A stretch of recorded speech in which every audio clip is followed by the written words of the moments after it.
So this guy let me read his diary yesterday, and I was reading it. Dear Diary, day 6, no sports. I recently noticed someone sitting on the couch next to me.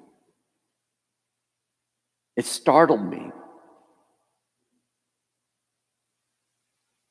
Didn't know, but that person had been there the whole time. She talked to me like she knew me.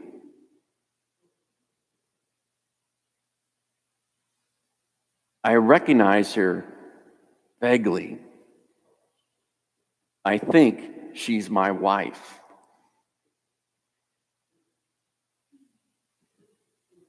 It's amazing when you think about it in our routines, how blind we can be. Now, to kind of switch to another subject here, but I'll bring it all back together. Don't you worry, I always do. And I want to ask some of the 12 tough questions that are going on right now. Where is God in all this? Why is he letting this happen? Is he punishing us? Why can't I receive communion? Is this the end of the world? I have an answer to one of those questions, and I think, in a way, it answers all the questions. I have an answer to where is God? Where is God? I will tell you where God is. God is in the person who is suffering and dying from the COVID virus. God is in the person who just found out that they have the COVID virus, the coronavirus. God is in the elderly person who's afraid if they get it, they'll die. God is in the service workers right now who've lost their jobs or are out of work. God is in the parent who has to stay at home, who's lost part of the ability to provide for their family right now.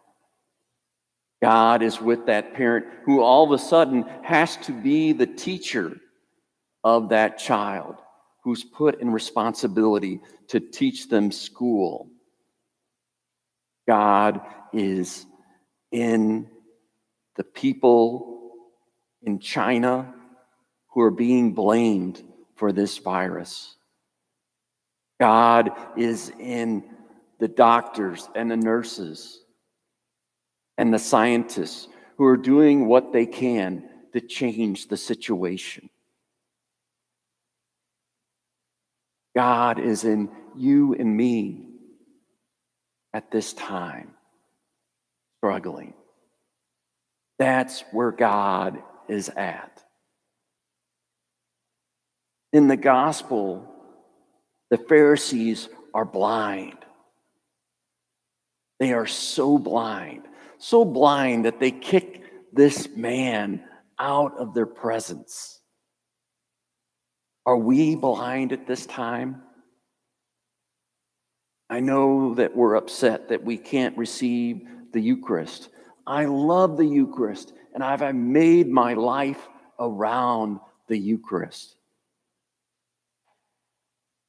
But maybe now is a time to take a step back and see the big picture. What is the big sacrament that we might be overlooking at this time? The big sacrament that we might be overlooking, you and me. All the sacraments lead us into one truth, one basic truth. They all point and are trying to get us to see that we are sacraments of God. You cannot honor the sacraments without honoring people first. That is the truth. That is the truth about sacraments. That is the truth about the incarnation, that God is in us. I'm not saying perfectly. I'm not saying that. And sometimes it's really hard to see the sacrament of God, to see God in other people. They're closed or bitter, but nonetheless, God is still there in them. You know, I talk to couples, and one of the final things I talk about sacraments with them and the sacrament of marriage is that what they are doing is making a commitment to being a sacrament to one another. That's what they're doing. And I tell them, you've seen this already. You've seen it in your fiance, in the way they have loved you, in the way they have been there for you. You've seen God in them. And you've also seen Christ in them when they are suffering, facing difficulty, when they're sick, struggling at work. All these things, you have seen the suffering Christ in them. And that's what we're called to do in marriage. That is what we're called to do in Eucharist. Can we be like the blind man who begins to see Christ? And throughout the story, he sees Christ more and more. We are to see Christ more and more in our life. And I know what you're wondering right now. How do I do that locked up in my house? Well, you know, starts with that person on the couch next to you. I'm going to steal something from a previous homily. Are you spending time in adoration with your spouse? Are you quiet and listening to them? Are you seeing Christ in them? Got a lot of time for that right now.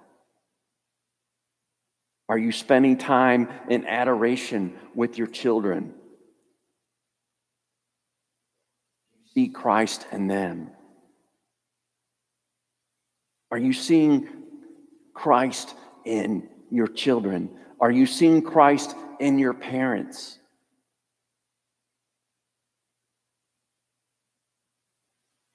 Are you calling them if they're not at home? And if they're right there before you, children, are you seeing Christ in your parents and the way that they love you? Are you seeing Christ? Are you hearing Christ on the phone when you call your friends? That's a big thing that we can do at this time to connect. We can still do adoration over the phone. Thank God for phones. Can you imagine not having a phone at this time? One of the things that we're doing in the parish is that we're calling people in the parish, are calling everyone in the buzz book.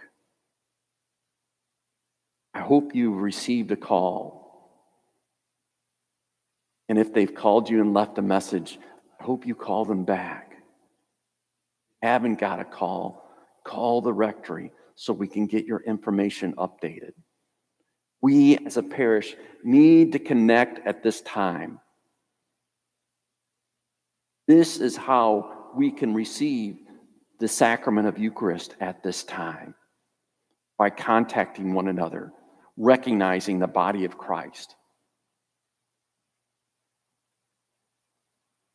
And will we spend time with those people we haven't connected with not able to in prayer, praying for them.